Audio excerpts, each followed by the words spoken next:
Михаел Сладкаров намира своето призвание в популяризирането на аниме и манга културата в България. Воден от своята страст към японски комикси и анимирани филми, Мишо постепенно превръща своето хоби в професия. Следвайки стъпките на своя дядо Ангел Сладкаров, създателя на оперетния театър в България, Мишо работи активно за развитието на цялото общество. От 2005 година до днес организира събития, подпомага развитието на фен-обществото, кани гост-артисти у нас и помага на български таланти да участват в международни форуми.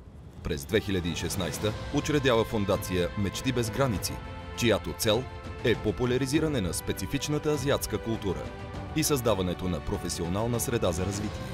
Михаел е организатор на едно от знаковите в своята сфера събития – Анимес Експо, което ежегодно през месец юли събира феновете на аниме, манга, косплей и кей-поп за 2 дни в София. Стартирайки като малко събитие, среща на участниците във форума Анимес БГ, през 2016 година събитието приветства хиляди участници от цяла България и чужбина. Здравейте, аз съм Кито. Здравей, аз съм Михаел. Много ми е приятно. И на мене. И ви благодаря за поканата. Моля.